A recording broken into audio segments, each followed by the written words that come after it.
समुत्कर्षणुः श्रेयसस्येकमुग्रम्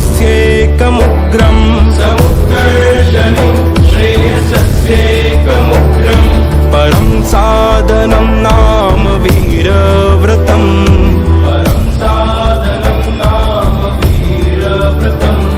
तदन्तः स्फुरत्वक्षया ध्येयनिष्ठा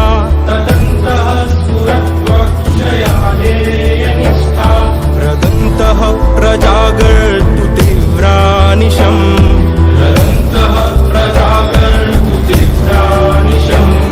विजेत्री जनः संहता कार्यशक्तिर्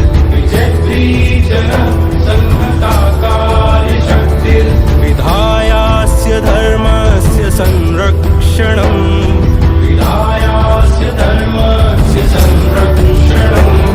परं वैभवं नेतुमेतत् स्वराष्ट्रम्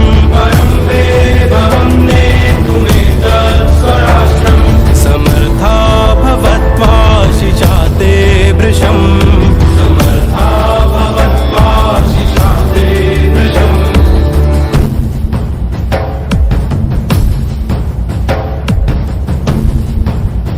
भारत माता की नाडी स्पंदन चंदन चंदन चंदन नाडी स्पंदन चंदन चंदन चंदन पंपरन्न कवि श्रेष्ठರ ನುಡಿಯು ಕನ್ನಡ ದಾಸ ಶರಣ ಸಾಹಿತ್ಯದ ನೆಲೆಯು ಕನ್ನಡ ಚಾಲುಕ್ಯ ಹೊಯ್ಸಳ ಅರಸರು ಕೆತ್ತಿದ ಕನ್ನಡ ವಿಜಯನಗರ ಮೈಸೂರಿನ ಹೆಮ್ಮೆ ಕನ್ನಡ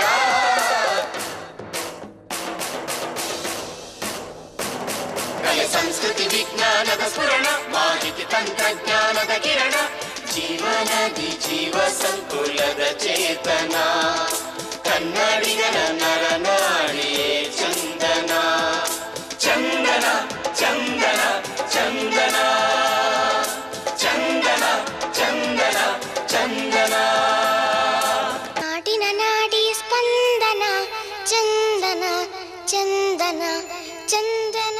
ಬದುಕು ಇದು ಅತ್ಯಂತ ವೈಶಿಷ್ಟ್ಯಪೂರ್ಣವಾಗಿರುವಂತಹದ್ದು, ಅಷ್ಟೇ ಸೌಭಾಗ್ಯಪೂರ್ಣವಾಗಿರುವಂತಹದ್ದು.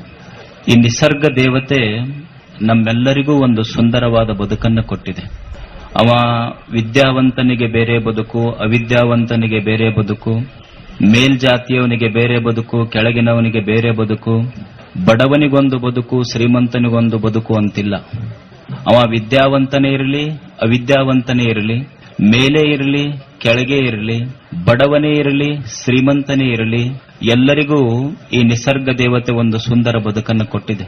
ಅವ ಬಡವ ಇರಬಹುದು, ಶ್ರೀಮಂತನಿರಬಹುದು. ಶ್ರೀಮಂತನ ಅರಮನೆಯಲ್ಲಿ ಬಂಗಾರದ ಪಣತೆ ಇರಬಹುದು, ಬಡವನ ಗುಡಿಸಿಲಿನಲ್ಲಿ ಮಣ್ಣಿನ ಪರತೆ ಇರಬಹುದು. ಪಣತೆ ಬಂಗಾರದ್ದಾದರೇನು, ಪಣತೆ ಮಣ್ಣಿನದಾದರೇನು, ಬೆಳಕು ಬಡವೂ ಅಲ್ಲ, ಶ್ರೀಮಂತವೂ ಅಲ್ಲ. Light is just light. ಬೆಳಕು ಬಡವೂ ಅಲ್ಲ, ಶ್ರೀಮಂತವೂ ಅಲ್ಲ. ಹಾಗೆ ಬದುಕು ಅದು ಬದುಕಷ್ಟೇ, ಅದು ಬಡವೂ ಅಲ್ಲ, ಶ್ರೀಮಂತವೂ ಅಲ್ಲ.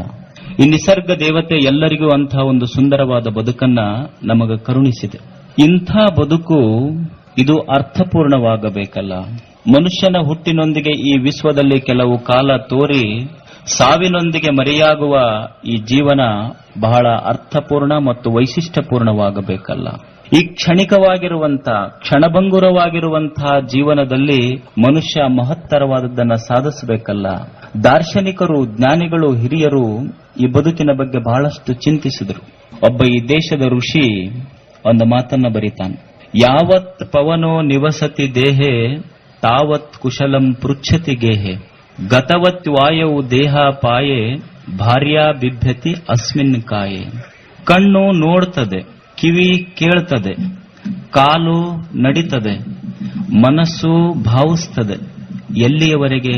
ಕಣ್ಣು ನೋಡುವುದು, ಕಿವಿ ಕೇಳುವುದು, ಕಾಲು ನಡೆಯುವುದು, ಮನಸ್ಸು ಚಿಂತಿಸುವುದು ಎಲ್ಲಿಯವರೆಗೆ ಅಂದ್ರೆ, ಎಲ್ಲಿಯವರೆಗೆ ಈ ದೇಹದೊಳಗೆ ಉಸಿರಿರುತ್ತದೆ ಅಲ್ಲಿಯವರೆಗೆ ಕಣ್ಣು ನೋಡುತ್ತದೆ, ಕಿವಿ ಕೇಳ್ತದೆ, ಕಾಲು ನಡೀತದೆ, ಕೈ ಕಾರ್ಯಗಳನ್ನು ಮಾಡ್ತದೆ. ಯಾವಾಗ ಉಸಿರು ನಿಂತಿತು, ಉಸಿರಿನ ಜೊತೆಗೆ ಜೀವನವೂ ನಿಂತು ಬಿಡುತ್ತದೆ. ಉಸಿರು ಹೋತು, ಉಸಿರಿನೊಂದಿಗೆ ಜೀವನವೂ ಹೋಗಿಬಿಡುತ್ತದೆ. ಬದುಕು ಅಂದ್ರೆ ಮತ್ತೇನೂ ಅಲ್ಲ, ಇದು ಉಸಿರಿನ ಲೀಲಾವಿಲಾಸ ಅಷ್ಟೇ. ಅದಕ್ಕಾಗಿ ಮನುಷ್ಯ ಬದುಕಿನ ಸತ್ಯವನ್ನ ಅರ್ಥ ಮಾಡ್ಕೋಬೇಕು. ಯಾವಾಗ ಮನುಷ್ಯ ತಾಯಿಯ ಗರ್ಭದಿಂದ ಈ ಭೂಮಿಗೆ ಬಂದ, ತಾಯಿಯ ಗರ್ಭದಿಂದ ಈ ಭೂಮಿಗೆ ಬರುವಾಗ ಮನುಷ್ಯನಿಗೆ ಉಸಿರಿತ್ತೆ ಹೊರತು ಹೆಸರಿರಲಿಲ್ಲ. ಮನುಷ್ಯ ತಾಯಿಯ ಗರ್ಭದಿಂದ ಈ ಭೂಮಿಗೆ ಬರುವಾಗ ಅವನಿಗೆ ಉಸಿರಿತ್ತೆ ಹೊರತು ಹೆಸರಿರಲಿಲ್ಲ. ಮನುಷ್ಯ ಈ ಭೂಮಿಯನ್ನು ಬಿಟ್ಟು ಹೋಗುವಾಗ ಅವನಿಗೆ ಉಸಿರಿರುವುದಿಲ್ಲ, ಆದರೆ ಹೆಸರುಳಿಯುವಂತಹ ಕಾರ್ಯಗಳನ್ನು ಮಾಡಿ ಹೋಗಬೇಕು. ಅದು ಜೀವನದ ಸಾರ್ಥಕತೆ, ಅದು ಜೀವನದ ಅರ್ಥಪೂರ್ಣವಂತಿಕೆ. ಅದು ಅವ ಎಷ್ಟು ವರ್ಷ ಬದುಕಿದ್ದಾನ ಅನ್ನುವುದು ಮುಖ್ಯ ಅಲ್ಲ, ಅವ ಹೆಂಗ ಬದುಕ್ಯಾನ ಅನ್ನುವುದು ಮುಖ್ಯ ಇರ್ತದೆ. ನೀವೊಂದು ಸಣ್ಣ ಹೂವ ನೋಡಿ, ನಮ್ಮ ಮನೆಯ ಹಿತ್ತಲದಲ್ಲೇ ಬೆಳೆದಿರುತ್ತದೆ ಹೂವ. ನಾನು ಕಾಲು ತೊಳೆದುಕೊಂಡ ನೀರಿನ ಬಳ್ಳಿಯೊಳಗ ಬೆಳೆದಿರುವಂತ ಹೂವ ಅದು ಬಹಳ ದಿವಸ ಬದುಕಿರುವುದಿಲ್ಲ. ಬೆಳಗ್ಗೆ ಸೂರ್ಯೋದಯದೊಂದಿಗೆ ಅರಳಿ ಸೂರ್ಯಾಸ್ತದೊಂದಿಗೆ ಮಣ್ಣಿನಲ್ಲಿ ಮಣ್ಣಾಗಿ ಹೋಗ್ತದೆ. ಒಂದು ಹೂವ ಒಂದೇ ದಿವಸ ಬದುಕ್ತದೆ. ಒಂದೇ ದಿವಸ ಬದುಕಿದರೂ ಸಹಿತ ಹೂವಿನ ಬದುಕಿನ ವ್ಯಕ್ತಿತ್ವ ಎಷ್ಟು ಆಕರ್ಷಕ ಅಂದ್ರೆ, ಬೆಳಗ್ಗೆ ಅರಳಿ ಸಾಯಂಕಾಲ ಸತ್ತೇ ಹೋಗುವ ಹೂವು ಸಹಿತ ಅದರ ಬದುಕಿನ ಸಾರ್ಥಕತೆ ಎಷ್ಟು ಅದ್ಭುತ ಅಂದ್ರೆ, ಅದು ಒಂದೇ ದಿವಸ ಬದುಕಿದೆ, ಅದರ ಬದುಕು ಎಷ್ಟು ಅರ್ಥಪೂರ್ಣ ಅಂದ್ರೆ, ತನ್ನನ್ನು ಯಾರ ನಿರ್ಮಾಣ ಮಾಡಿದರಲ್ಲ ಆ ನಿರ್ಮಾಣ ಮಾಡಿದರ ದೇವರ ತಲೆಯೇರಿ ಕುಂತು ಅದು ತನ್ನ ಜೀವನವನ್ನ ಸಾರ್ಥಕ ಮಾಡಿಕೊಳ್ಳುತ್ತದೆ. ಹೂವು ಅದೊಂದು ಹೂವಿನ ಬದುಕದು. ಅದಕ್ಕೆ ಮನುಷ್ಯ ಅಂಥ ಸುಂದರವಾದ ಬದುಕನ್ನು ಕಟ್ಕೊಳ್ಬೇಕಾಗ್ತದೆ. ಬದುಕು ಸುಂದರವಾಗಬೇಕಾದ್ರೆ ನಿರುತ್ಸಾಹ, ಚಿಂತೆ, ನೋವು, ದುಃಖ ಇವುಗಳಿಂದ ಹೊರಗೆ ಬರಬೇಕಾಗ್ತದೆ.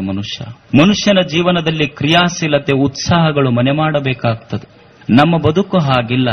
ನಮ್ಮಲ್ಲಿ ಒಬ್ಬರು ಒಂದು ತಮಾಷೆ ಹೇಳ್ತಾ ಇದ್ರು. ಒಬ್ಬ ಯುವಕ ಮನೆ ಮುಂದೆ ಕಟ್ಟಿ ಮೇಲೆ ಮಲ್ಕೊಂಡಿದ್ನಂತೆ. 8 ಗಂಟೆ ಆಗಿತ್ತಂತೆ ಬೆಳಿಗ್ಗೆ. ಒಬ್ರು ಯಾರೋ ಬಂದು ಎಬ್ಸಿದ್ರು, ಅವನು ತಮ್ಮ ಏಳೋ 8 ಗಂಟೆ ಆಗಿದೆ ಅಂತ. ಅವೇನ್ ಹೇಳಿಲ್ಲ, ಮಕ್ಕೊಂಡಲ್ಲೇ ಏನ್ ಮಾಡ್ಲಿ ಅಂದವ. ಅವ್ರಂದ್ರು ಎದ್ದು ಹೊಲಕ್ ಹೋಗು. ಹೊಲಕ್ ಹೋಗಿ ಏನು ಮಾಡ್ಲಿ ಅಂದವ. ಹೊಲಕ್ ಹೋಗಿ ಬಿತ್ತದ ಮೇಲೆ ಏನು ಮಾಡಬೇಕು? ಬಿತ್ತದ ಮೇಲೆ ಬೆಳಿ ಬರ್ತದೆ. ಬೆಳಿ ಬಂದ ಮೇಲೆ ರಾಶಿ ಮಾಡು. ರಾಶಿ ಮಾಡದ ಮೇಲೆ ಏನು ಮಾಡಬೇಕು? ರಾಶಿ ಮಾಡದ ಮೇಲೆ ಅದನ್ನ ದಲಾಲ್ ಅಂಗಡಿಗೆ ಹೊಡಿ ದುಡ್ಡು ಬರ್ತದೆ. ದುಡ್ಡು ಬಂದ ಮೇಲೆ ಏನು ಮಾಡಬೇಕು? ದುಡ್ಡು ಬಂದ ಮೇಲೆ ಒಂದು ಚಲೋ ಕನ್ಯಾ ನೋಡಿ ಮದುವೆ ಮಾಡ್ಕೋ. ಮದುವೆ ಮಾಡ್ಕೊಂಡ ಮೇಲೆ ಏನು ಮಾಡಬೇಕು? ಅದನ್ನು ಇವರೇ ಹೇಳಬೇಕ. ಇವನಿಗೆ ಒಂದೆರಡು ಮಕ್ಕಳು ಹಡಿ. ಒಂದೆರಡು ಮಕ್ಕಳು ಹಡದ ಮೇಲೆ ಏನು ಮಾಡಬೇಕು? ಅವ್ರಿಗೆ ಸರಿಗೆ ಸಾಲಿ ಓದಿಸು. ಸಾಲಿ ಓದಿಸದ ಮೇಲೆ ಏನು ಮಾಡಬೇಕು? ಅವ್ರಿಗೆ ದೊಡ್ಡ ಆಫೀಸರ್ ಮಾಡು. ಅವ ಮಕ್ಕೊಂಡೆಲ್ಲ ಕೇಳ್ತಿದ್ದ, ಎದ್ದಿದ್ದಿಲ್ಲ ಇನ್ನು. ಆಫೀಸರ್ ಮಾಡದ ಮೇಲೆ ಏನು ಮಾಡಬೇಕು? ಅಲ್ಲ, ಅವ್ರಿಗೆ ದೊಡ್ಡ ಆಫೀಸರ್ ಆದ್ಮೇಲೆ ತಿಂಗಳ ನಿನಗ 1 ಲಕ್ಷ ರೂಪಾಯಿ ಸಂಬಳ ಕಳಿಸ್ತಾರ, ಅವಾಗ ನೀ ಆರಾಮ್ ಮಕ್ಕೋಬಹುದಲ್ಲ ಅಂದವ. ಅವ ಅಂದ, ಮತ್ತ ನಾ ಈಗೇನ್ ಮಾಡಾಕತ್ತೀನಿ ನಾನು? ಈಗ ಅದನ್ನ ಮಾಡಾಕತ್ತೀನಿ. ಇಷ್ಟ ಆರಾಮ್ ಮಕ್ಕೋಬೇಕಾದ್ರೆ ಇಷ್ಟು ಕಷ್ಟ ಪಡೋದು ನನ್ನ ಕಡೆಯಿಂದ ಆಗೋದಿಲ್ಲ. ನಾ ಅದನ್ನ ಮಾಡಾಕತ್ತೀನಿ. ಮನುಷ್ಯನ ಜೀವನದಲ್ಲಿ ಉತ್ಸಾಹ, ಕ್ರಿಯಾಶೀಲತೆ ಬಹಳ ಮುಖ್ಯ ಆಗ್ತದೆ. ಮನುಷ್ಯ ಚಿಂತೆ, ನೋವು, ನಿರಾಸೆ, ದುಃಖಗಳಿಂದ ದೂರ ಆಗಬೇಕಾಗ್ತದೆ. ಅವಾಗ ಮನುಷ್ಯನ ಜೀವನದಲ್ಲಿ ಒಂದು ಆಶಾಕಿರಣ, ಉತ್ಸಾಹದ ಬದುಕು ಮೂಡುತ್ತದೆ. ಯಾಕಂದ್ರೆ ಇದು ಬದುಕು ಬಹಳ ದೊಡ್ಡದಿದೆ.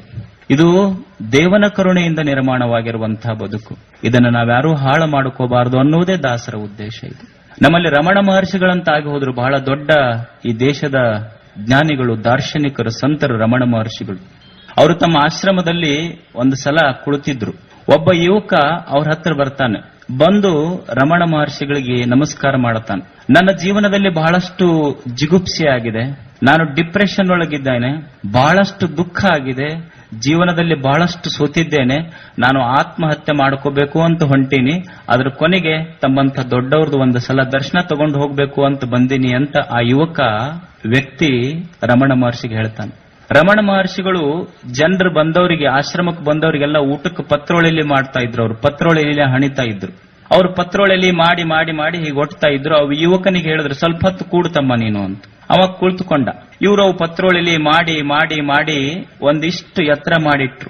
2 ಗಂಟೆ ಆದ ಮೇಲೆ ಆ ಹುಡುಗನಿಗೆ ಕರೆದು, ಆ ವ್ಯಕ್ತಿಗೆ ಕರೆದು ಹೇಳ್ತಾರೆ, ನೋಡು ಇವೆಲ್ಲ ಪತ್ರೋಳಿ ಎಲ್ಲಿ ಅದಾವಲ್ಲ, ಇವ್ ನೊಯ್ದು ತಿಪ್ಪೆಗೆ ಹಾಕಿ ಬಾ ಅಂದ್ರ. ಅವ್ರು ಅವಾಗ ಬಂದಿರುವಂತ ವ್ಯಕ್ತಿ ಅಂತಾನೆ, ನೀವು ಬಹಳ ದೊಡ್ಡವರು, ಜ್ಞಾನಿಗಳಂತ ನಾ ತಿಳ್ಕೊಂಡಿನಿ. ಇಷ್ಟು ಚಲೋ ಕಷ್ಟಪಟ್ಟು ಮಾಡಿದ ಪತ್ರೋಳಿಯಲ್ಲಿ ಇವನೊಯ್ದು ತಿಪ್ಪ್ಯಾಗ ಹಾಕಿ ಬಂದ್ರೆ ನಿಮ್ಮ ಶ್ರಮ ವ್ಯರ್ಥ ಆಗುವುದಿಲ್ಲೇನು ಅಂತಂದವ.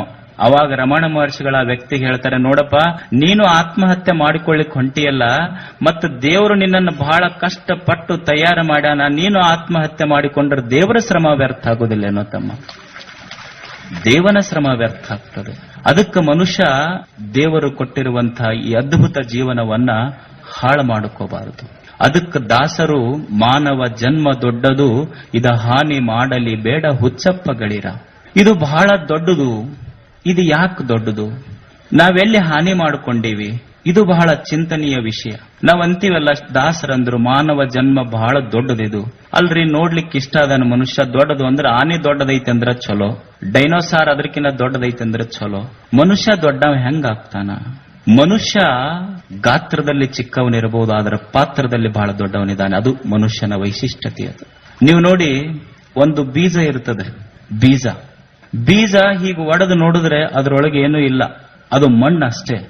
ಆದ್ರೆ ಒಂದ್ ಸ್ವಲ್ಪ ಮಣ್ಣಿನ ಸಂಪರ್ಕ, ಒಂದ್ ಸ್ವಲ್ಪ ಗಾಳಿಯ ಸಂಪರ್ಕ, ಒಂದಿಷ್ಟು ನೀರಿನ ಸಂಪರ್ಕ, ಒಂದಿಷ್ಟು ಸೂರ್ಯನ ಸಂಪರ್ಕ ಆದ್ರೆ a large tree comes out of emptiness. ಏನೂ ಇಲ್ಲದ ಬೀಜದೊಳಗ ಒಂದು ಅದ್ಭುತವಾದ ವೃಕ್ಷ ನಿರ್ಮಾಣ ಆಗ್ಲಿಕ್ಕೆ ಸಾಧ್ಯ ಇದೆ. ಹಾಗೆ ಮನುಷ್ಯ ನೋಡ್ಲಿಕ್ಕೆ ಏನೂ ಇಲ್ಲ ಅಂತ ಅನಬಹುದು, ಆದ್ರೆ ಅವನೊಳಗೊಂದು ಅದ್ಭುತವಾದ ಶಕ್ತಿ ಇದೆ. ಆ ಶಕ್ತಿಯಿಂದ ಅವನು ದೊಡ್ಡವನಾಗ್ತಾನೆ. ಶಕ್ತಿಯ ವಿಕಾಸದಿಂದ ಅವನು ದೊಡ್ಡವನಾಗ್ತಾನೆ. ಮನುಷ್ಯನೊಳಗಿನ ಶಕ್ತಿ ವಿಕಾಸ ಆತು. ಮನುಷ್ಯ ಯಾಕೆ ದೊಡ್ಡವ ಈ ಜಗತ್ತಿನಲ್ಲಿ ಎಲ್ಲ ಪಶು ಪಕ್ಷಿ ಪ್ರಾಣಿಗಳಿಗಿಂತ ಅಂದ್ರೆ, ಎಲ್ಲ ಪಶು ಪಕ್ಷಿ ಪ್ರಾಣಿಗಳು ಮಾಡಿದ ಹಾಗೆ ಇವನು ಊಟ ಮಾಡ್ತಾನೆ, ನಿದ್ದೆ ಮಾಡ್ತಾನೆ, ಮಕ್ಕಳು ಹಡಿತಾನೆ. ಆದ್ರೆ ಮನುಷ್ಯ ಎಲ್ಲ ಪಶು ಪಕ್ಷಿ ಪ್ರಾಣಿಗಳಿಂದ ಹೇಗೆ ದೊಡ್ಡವನಾಗ್ತಾನಂದ್ರೆ, ಮನುಷ್ಯನ ಶಕ್ತಿಯ ವಿಕಾಸಕ್ಕೆ ಅವಕಾಶ ಇದೆ. ನೀವು ನೋಡಿ, ಒಬ್ಬ ಮನುಷ್ಯನ ಶಕ್ತಿಯ ವಿಕಾಸ ಆಗದೆ ಇದ್ರ ಅವ ವೀರಪ್ಪನಾಗ್ತಾನೆ. ಆದ್ರೆ ಆ ಶಕ್ತಿಯ ವಿಕಾಸ ಆತು ಅಂದ್ರೆ ಅವ ವಿಶ್ವೇಶ್ವರಯ್ಯ ಆಗ್ತಾನೆ. ಒಬ್ಬ ವ್ಯಕ್ತಿಯೊಳಗಿನ ಶಕ್ತಿ ದುರ್ಬಳಕೆ ಆತು ಅಂದ್ರೆ ಅವ ಕಸಬಾಗಿ ನಿರ್ಮಾಣ ಆಗ್ತಾನೆ. ಅದೇ ವ್ಯಕ್ತಿಯ ಶಕ್ತಿ ಅದು ಸರಿಯಾಗಿ ವಿಕಾಸ ಆತು ಅಂದ್ರೆ ಅವ ಕಸಬಾಗುದಲ್ಲ, ಅವ ಕಲಾಮಾಗಿ ನಿರ್ಮಾಣ ಆಗ್ತಾನೆ. ಇದು ಶಕ್ತಿಯ ವಿಕಾಸ. ಇದು ಅದಕ್ಕೆ ಮನುಷ್ಯನ ಶಕ್ತಿ ವಿಕಾಸ ಆಗಬೇಕಲ್ಲ. Man is an impossible possibility. ಮನುಷ್ಯ ಅದ್ಭುತ ಶಕ್ತಿಯ ಆಗರ ಇದು. ಅದಕ್ಕಾಗಿ ಅವ ಈ ಜಗತ್ತಿನಲ್ಲಿ ದೊಡ್ಡವನಾಗಲಿಕ್ಕೆ ಸಾಧ್ಯ ಇದೆ. ಮನುಷ್ಯನಿಗೆ ದೇವರು ಈ ಶಕ್ತಿಯ ವಿಕಾಸಕ್ಕಾಗಿ ಸುಂದರವಾದ ದೇಹವನ್ನು ಕೊಟ್ಟಿದ್ದಾನೆ, ಇಂದ್ರಿಯಗಳನ್ನು ಕೊಟ್ಟಿದ್ದಾನೆ, ಬುದ್ಧಿಯನ್ನು ಕೊಟ್ಟಿದ್ದಾನೆ, ಮನಸ್ಸನ್ನು ಕೊಟ್ಟಿದ್ದಾನೆ. ಇವುಗಳಿಂದ ಮನುಷ್ಯ ಈ ಬದುಕನ್ನು ಕಟ್ಟಿಕೋಬೇಕಾಗ್ತದೆ. ದೇವರು ಎಷ್ಟು ಅದ್ಭುತವಾದ ಇಂದ್ರಿಯಗಳನ್ನು ಕೊಟ್ಟಿದ್ದಾನೆ, ಮನಸ್ಸನ್ನು ಕೊಟ್ಟಿದ್ದಾನೆ, ಬುದ್ಧಿಯನ್ನು ಕೊಟ್ಟಿದ್ದಾನೆ. ಬುದ್ಧಿಯ ವಿಕಾಸ ಆತು ಅಂದ್ರೆ ಬದುಕ ಅತ್ಯಂತ ಸುಂದರವಾಗಿ ನಿರ್ಮಾಣ ಆಗಲಿಕ್ಕೆ ಸಾಧ್ಯ ಇದೆ. ಬುದ್ಧಿಯ ಸಾತ್ವಿಕ ರೂಪದಲ್ಲಿ ಮನುಷ್ಯ ಹೀಗೆ ನೋಡಿದಾಗ, ವಿವೇಕದ ಕಣ್ಣಿನಿಂದ ಜಗತ್ತನ್ನು ನೋಡಿದಾಗ ಗೊತ್ತಾಗ್ತದೆ ಮನುಷ್ಯನಿಗೆ ಯಾವುದು ಸತ್ಯ, ಯಾವುದು ಅಸತ್ಯ, ಯಾವುದು ನಿತ್ಯ, ಯಾವುದು ಅನಿತ್ಯ, ಯಾವುದು ಒಳ್ಳೆಯದು, ಯಾವುದು ಕೆಟ್ಟದ್ದು ಅನ್ನೋದು ವಿವೇಕದ ಕಣ್ಣಿನಿಂದ ನೋಡಿದಾಗ ಗೊತ್ತಾಗ್ತದೆ. ಸಾದಾ ಕಣ್ಣಿನಿಂದ ಜಗತ್ತನ್ನ ಒಂದೇ ರೀತಿಯಾಗಿ ಕಾಣುತ್ತದೆ, ತಪ್ಪು ಕಾಣುವುದಿಲ್ಲ. ಯಾವುದು ಕೆಟ್ಟದ್ದು, ಯಾವುದು ಒಳ್ಳೆಯದು ಅನ್ನೋದು ಮನುಷ್ಯನ ವಿವೇಕದ ಕಣ್ಣಿಗೆ ಗೊತ್ತಾಗ್ತದೆ. ಅದಕ್ಕೆ ಮನುಷ್ಯ ವಿವೇಕದ ಕಣ್ಣಿನಿಂದ, ತನ್ನ ಸೂಕ್ಷ್ಮಮತಿಯ ಚಕ್ಷುವಿನಿಂದ ನೋಡಿ ಜಗತ್ತಿನಲ್ಲಿ ಯಾವುದು ಒಳ್ಳೆಯದಿದೆ ಅದನ್ನ ಹೀರ್ಕೋಬೇಕಾಗ್ತದೆ, ಅದರ ಹಾಗೆ ನಡಿಬೇಕಾಗ್ತದೆ. ಈಗ ತಾಯಂದಿರು ಅನ್ನ ಮಾಡ್ತಾರೆ ಮನೆಯೊಳಗೆ. ಅನ್ನ ಮಾಡಬೇಕಾದ್ರೆ ಏನ್ ಮಾಡ್ತಾರೆ ಅಂದ್ರೆ, ಮರದೊಳಗೆ ಅಕ್ಕಿ ಹಾಕೊಂತಾರೆ. ಅಕ್ಕಿ ಹಾಕೊಂಡು ಹಳ್ಳ ತೆಗಿತಾರೆ. ಅಕ್ಕಿ ಅನ್ನ ಮಾಡಿ ಊಟ ಮಾಡ್ತಾರೆ. ಮತ್ತ ಹಳ್ಳ ಕೂಡಿಸಿ ತಿಂದ್ರೆ ಹೊಟ್ಟಿ ಕೆಡತೈತಿ. ಹೊಟ್ಟಿ ಕೆಡಬಾರದು ಅಂದ್ರೆ ಕೆಟ್ಟದ್ದಾಗಿರುವಂತ ಹಳ್ಳ ತೆಗಿಬೇಕು. ಅನ್ನ ಚಲೋದು ಊಟ ಮಾಡ್ಕೊಂಡು, ಅಕ್ಕಿ ಚಲೋ ಅಕ್ಕಿನ ಅನ್ನ ಮಾಡ್ಕೊಂಡು ಊಟ ಮಾಡಬೇಕು. ಹಾಗೆ ಜಗತ್ತಿನೊಳಗೆ ಕೆಟ್ಟದ್ದು ಒಳ್ಳೆಯದು ಕೂಡೇ ಇರ್ತದೆ.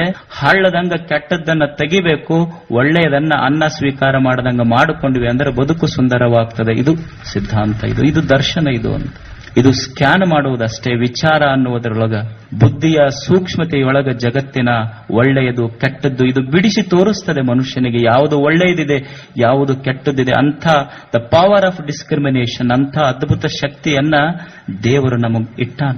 ನಮ್ ಬದುಕು ಯಾಕೆ ಕೆಟ್ಟೈತಿ ಅಂದ್ರೆ ನಮಗ್ ಗೊತ್ತಾಗುವಲ್ದು ಯಾವುದು ಕೆಟ್ಟದ್ದು, ಯಾವುದು ಒಳ್ಳೆಯದು ಅನ್ನೋದು ಸೂಕ್ಷ್ಮವಾಗಿ ನಾವು ತಿಳ್ಕೊಂಡಿಲ್ಲ. ಸಣ್ಣ ಮಕ್ಕಳಿಗೆ ಗೊತ್ತಾಗ್ತೈತೆ, ಒಮ್ಮೆ ದೊಡ್ಡವರಿಗೆ ಗೊತ್ತಾಗೋದಿಲ್ಲ.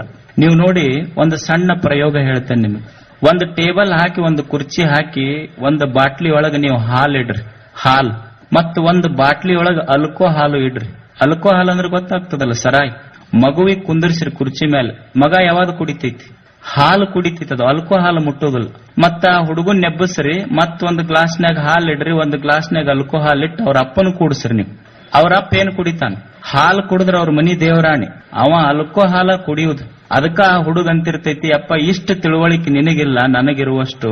ನನಗ್ ದೇವ್ರೆಷ್ಟು ಚಲೋ ಬುದ್ಧಿ ಕೊಟ್ಟಾನ ನೋಡು, ಹಾಲ್ ಯಾವುದು ಅಲ್ಕೋ ಹಾಲ್ ಯಾವುದು ಅನ್ನೋದು ನನಗ್ ಗೊತ್ತೈತಿ. ಅದಕ್ಕೆ ಹಾಲು ಕುಡ್ಕೋ ಅಂತಿದ್ದಕ್ಕ ನಾ ದಿವಸ ತಾಯಿ ತೊಡಿ ಮೇಲೆ ಮುಕ್ಕೊಂತೀನಿ, ನೀ ಅಲ್ಕೋ ಹಾಲು ಕುಡ್ಕೊಂತಿದ್ದಕ್ ದಿವಸ ಗಟಾರದಾಗ ಹೋಗಿ ನಾಯಿ ತೊಡಿ ಮೇಲೆ ಮುಕ್ಕೊಂತಿ ಅಂತ ಸಣ್ಣ ಮಗು ಹೇಳ್ತಿರ್ತೈತಿ ಅಷ್ಟ. ದೇವರು ಅಂತ ಅದ್ಭುತವಾದ ಬುದ್ಧಿ ಕೊಟ್ಟಾನ. ತಿಳ್ಕೋ ಮನುಷ್ಯನೇ, ಯಾವುದು ಕೆಟ್ಟದ್ದು ಒಳ್ಳೆಯದನ್ನು ತಿಳ್ಕೋ.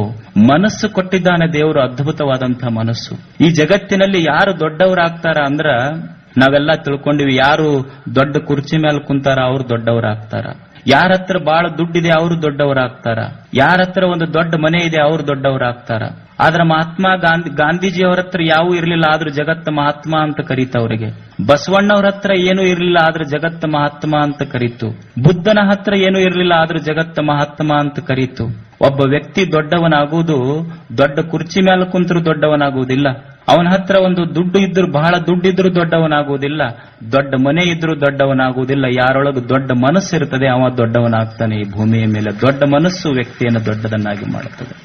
ನಮ್ಮಲ್ಲಿ ಮನಸ್ಸು ಸಂಕುಚಿತ ಆಗಿದೆ. ನಾವು ಎಲ್ಲರ ಹತ್ರ ಈ ಪ್ರೀತಿಯ ಭಿಕ್ಷೆಯನ್ನು ಕೇಳ್ತಾ ಇದ್ದೀವಿ ಅಷ್ಟೇ. ನಮ್ಮ ಮನೆಯವರು ಪ್ರೀತಿ ಮಾಡಲಿಲ್ಲ, ನನ್ನ ಸ್ನೇಹಿತರು ಪ್ರೀತಿ ಮಾಡಲಿಲ್ಲ, ನಮ್ಮ ನೆರೆಹೊರೆಯವರು ನಮ್ಮನ್ನು ಪ್ರೀತಿ ಮಾಡಲಿಲ್ಲ.